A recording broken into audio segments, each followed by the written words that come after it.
पाकिस्तान में apex committee का इजलास, दहशतगर्दी अपनी जगह पे, लेकिन कठपुतली प्राइम मिनिस्टर शहबाज शरीफ एक बार फिर जातियात पे उतर आए। दूसरी जानिब पाकिस्तान तहरीक इंसाफ ने अपने शोधाओं का तो इंकशाफ अभी तक 13 पे ही रखा हुआ है, लेकिन गुमशुदा कारकुन 26 नवंबर के सानहे यानी इस्लामाबाद मैसेकर से अब 45 लोग पाकिस्तान तहरीक इंसाफ के अभी तक लापता हैं। 105 का फिगर पहले दिया गया था, अब 45 पे बात आके खड़ी हुई है।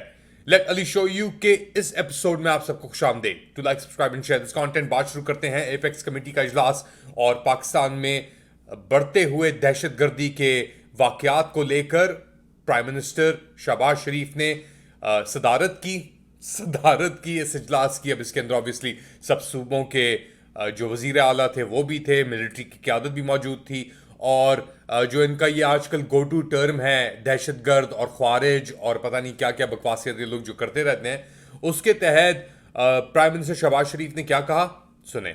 अब देखें कि जो यहाँ पर जब यहाँ पर इस्लामाबाद में चढ़ाई हुई तो वो जो रेंजर्स के जो जवान जो बेचारे शहीद हुए उनके बारे में किस तरह की झूठी खबरें घड़ी गई, ये वो मामलात हैं। आज हमें इसके ऊपर बैठ के पूरी तरह हमने इसके ऊपर संजीदगी के साथ गुफ्तगू करनी है। तो इस कठपुतली प्राइम मिनिस्टर को ये 4 रेंजर एहलकार जो इनके अपने ही एक कोई टुच्चे के बेटे ने मारे थे वो याद हैं, लेकिन इन्हें जो दर्जनों के हिसाब से शहादतें हुई, हम अस्यूम कर रहे हैं शहादतें हुई क्योंकि हमें 13 जहाँ बहाक जो लोग थे शोधा थे उनका तो पता है, जो मिसिंग है अभी तक, और उसके अंदर अली अमीन गंदापुर ने एक बहुत बड़ा इंकशाफ भी किया है, तो उनको भी सुन लेते हैं और फिर बात को आगे बढ़ाते हैं। अब तक हमारे 45 जो लोग हैं वो इस वक्त जो मेरे पास रिकॉर्ड है उसके बाद मिसिंग है, और हम ये प्रेम कर रहे हैं, अल्लाह माफ करे ऐसा ना हो, लेकिन कहीं वो लोग भी शोधा में ना हो। तो बात यह है कि मैं समझता हूं कि इस तरह की बातचीत ऐसे एपेक्स फोरम के ऊपर करना बिल्कुल नामुनासिब है एक मुल्क के वज़ीर आज़म के लिए, कि एक मुल्क का वज़ीर आज़म इस तरह की बात कर रहा है। अब अली अमीन गंदापुर कह रहे हैं कि जी 45 लोग मिसिंग हैं। पहले जो फहरिस्त अशाया हुई थी उसके अंदर 145 थी। ऑब्वियसली हम जानते हैं कि अली अमीन गंदापुर का किरदार जो रहा है पिछले चंद माह के अंदर वो बहुत ही तफ्शीशनाक रहा है, और उन्होंने बात बात पे आके, और हमें इस बात की मैं इस पर रिपोर्टिंग भी कर चुका हूं कि शोधाओं के घरों पे जाके पैसे भी दिए गए और उनसे ये भी कहा गया कि जी आप एफआईआर मत दर्ज करना है, अकॉर्डिंग टू हमारी जो जराए हैं उनके मुताबिक। अब इस सिचुएशन के अंदर अली अमीन गंदापुर कह रहे हैं कि जी ये शोधाओं की तहलील हो रही है, 45 लोग हमारे जो मिसिंग हैं, जो मोस्ट लाइकली शहीद हैं, अब 45 हैं, 105 हैं, 200 हैं, हमें नहीं पता, क्योंकि अभी तक कोई पाकिस्तान तहरीक इंसाफ की जानिब से एक इनिशियल तो आया था, एक लिस्ट भी आई थी, वो अपडेट भी हुई थी जो इनके पीटीआई सोशल मीडिया टीम ने की थी, मगर जैसे जैसे इस इक़्तिदार के ऊपर से पर्दा परपोश हो चुका है, गायब हो चुका है, वैसे ही हमें इतनी घटिया डिविजन्स और इतनी गंदगी नज़र आई है ऐसे ऐसे लोगों की जानिब से जो जिनसे हम तवक्को नहीं कर सकते थे कि यार ये लोग भी हो सकते हैं इस चीज़ के अंदर इन्वॉल्व, या इसके कवर अप के अंदर, या तशद्दुद का शिकार बनने के बाद इंसान अपने अगर मौक़िफ़ चेंज कर ले।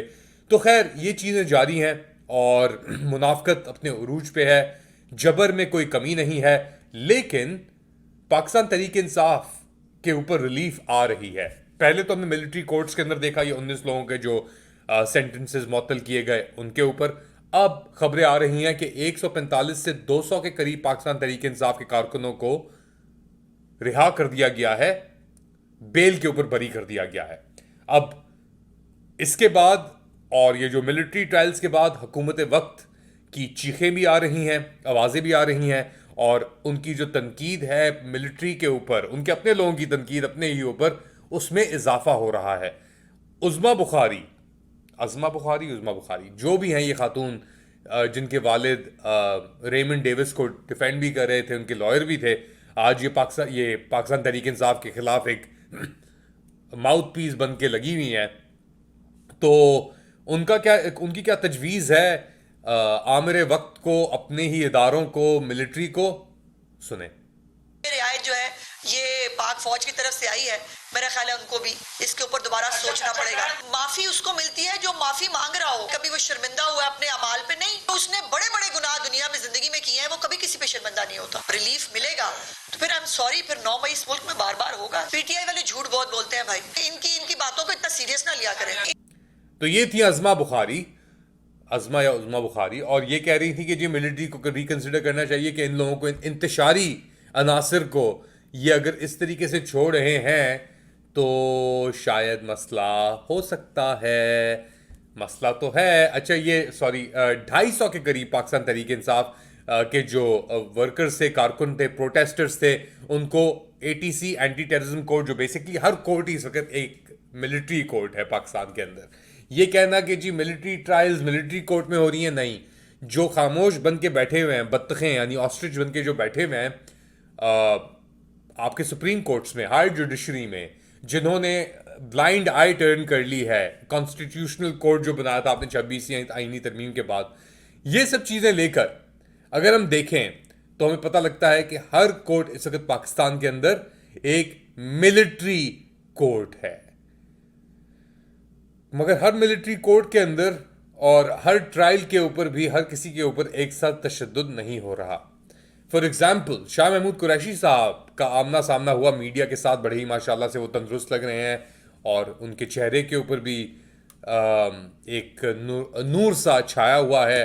और लीडर उनके हालात भी आपने देखे, उमर सरफराज चीमा साहब, यास्मीन राशिद, मैं ये नहीं कह रहा कि अच्छा सलूक नहीं होना चाहिए, मगर ये जो सिलेक्टिव सलूक हो रहा है अच्छा एक तरफ, और फिर बेबुनियाद जबर और फस्तायत का दूसरी जानिब, इससे एक ऑब्वियसली डिवीजन का एक मैसेज तो सेंड होता है कि ये गेम मिलिट्री खेल रही है, लेकिन जो लोग ये गेम देख रहे हैं उनको भी नजर आ रहा है कि कौन कहाँ खड़ा है, कैसे खड़ा है। तो शाह महमूद कुरैशी साहब का क्या एक मुख्तसर सा इंटरेक्शन का, उसको भी देख लें। कायम रहो हुसैन के इनकार की तरफ। तो ये थे शाह महमूद कुरैशी साहब, और ये निकल रहे थे और कह रहे थे डटे रहो, लड़े रहो, वक्त अनकरीब है। अब वक्त अनकरीब है नहीं है ये तो अल्लाह ही बेहतर जानता है, मगर मैं अभी भी इस चीज़ में मेंटेन करता हूँ इस चीज़ को, अपने मौक़िफ़ को, कि इस निज़ाम ने इतनी बकवासियत, इतनी बर्बरियत कर दी है, इतना कबाड़ा कर दिया है पूरे मुल्क का, कि ये इतनी आसानी से नहीं जाएंगे। और अगर ये जाएंगे भी तो ये इतने खड्डे अब इन्होंने खोद दिए हैं, इतने छेद कर दिए हैं पाकिस्तान के डिफेंसेस के अंदर, कि बहुत मुश्किल होगा जो भी अब आएगा अगला। मेरे ख्याल से इमरान खान तो नहीं, but I might be wrong, पहले भी गलत हो चुका हूँ और इस बार खुशी खुशी गलत होने के लिए तैयार हूँ कि ये इतनी आसानी से ये लोग नहीं जाएंगे। दूसरी जानिब पाकिस्तान तहरीक इंसाफ का क्या मौक़िफ़ है ऑफिशियली, उमर अयूब और शेख वकास अकरम की ज़ुबानी सुने कि पाकिस्तान तहरीक इंसाफ क्या कह रही है और किस डायरेक्शन में चीज़ें अब जा रही हैं। हम लोग शुरू से यही कह रहे हैं कि आइन और कानून की जिस वक्त बालादस्ती नहीं होगी तो मुल्क में यही चलेगा हिसाब, और इसकी वजह से मुल्क में लाकानूनियत होगी, इसकी वजह से इन्वेस्टमेंट नहीं आएगी, बेरोज़गारी बढ़ेगी, महंगाई बढ़ेगी। यही तो सारा अलमिया है। पाकिस्तान कहाँ पे तरक्की कर रहा है, उसकी बुनियादी वजह यही है। हम सिर्फ और सिर्फ अपने 26 के शोहदा के लिए इंसाफ मांगते हैं, हम सिर्फ और सिर्फ असीरों के लिए इंसाफ मांगते हैं, हम वो हमारे जो मिसिंग लोग हैं उनके लिए इंसाफ मांगते हैं, और हम जुडिशल कमीशन चाहते हैं। हम जो भी चीज मांग रहे हैं, हम कोई डील नहीं मांग रहे हैं। खान ने भी जब आना है वो किसी अदालती फैसले के बाद ही बाहर आना है, ये नहीं है। नेगोशिएशंस हुकूमत वक्त के साथ जारी हैं, रहेंगी। अच्छा, डॉक्टर यास्मीन राशिद का भी स्टेटमेंट आया कि नेगोशिएशंस देखते हैं कहाँ तक जाती हैं, मगर ये सिर्फ टाइम बाइंग एक एक्सरसाइज है। 17 दिन रहते हैं डोनाल्ड ट्रंप की हुकूमत को आने में, इनकी उससे बहुत हटी हुई भी है, फटी हुई भी है। बट डोनाल्ड ट्रंप के आने से मसले इतनी आसानी से हल इसलिए नहीं होंगे मेरे ख्याल से, क्योंकि डोनाल्ड ट्रंप की हुकूमत आने से पहले ही उसके ऊपर बहुत फ्रैक्चर्स और दबाव आ गए हैं। ईलॉन मस्क ने जो ये एक टायरेड शुरू किया है, इमिग्रेशन से शुरू हुआ और फिर इस्लामोफोबिक अटैक्स के ऊपर आ गया, वो बहुत ही खतरनाक अलमिया है। और हम जानते हैं ट्रंप साहब ने अपने पहले टर्म के अंदर जो मुस्लिम बैन लगाया था उससे भी बहुत ऑब्वियसली अलार्म बेल्स रेज हुए थे। अब ये नहीं कह रहा कि इस बार चीज़ें मुख्तलिफ नहीं होंगी, ऑब्वियसली चीज़ें मुख्तलिफ हैं। और पाकिस्तान को आते ही उन्होंने जो रिक ग्रेनेल के ज़रिए एक धचका भेजा था, एक इलेक्ट्रिक शॉक भेजा था, उससे ऑब्वियसली हम देख रहे हैं कि निज़ाम थोड़ा रिलीज कर रहा है अपने प्रेशर को।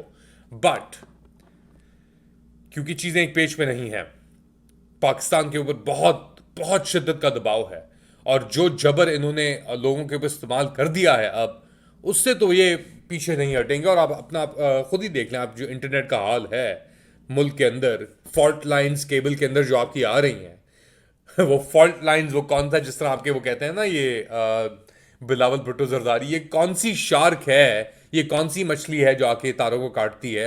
बिलावल भुट्टो की मछली तो जीएचक्यू में बैठी हुई है, उससे आके मेरे ख्याल से पूछना चाहिए कि कौन सी शार्क है।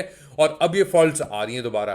और आपके जो ये लेफ्टिनेंट जनरल ये जो थे, किसके चेयरमैन लगाए थे ये तो ही नहीं पता, पीटीए पाकिस्तान टेलीकम्युनिकेशन अथॉरिटी के शायद ये चेयरमैन थे।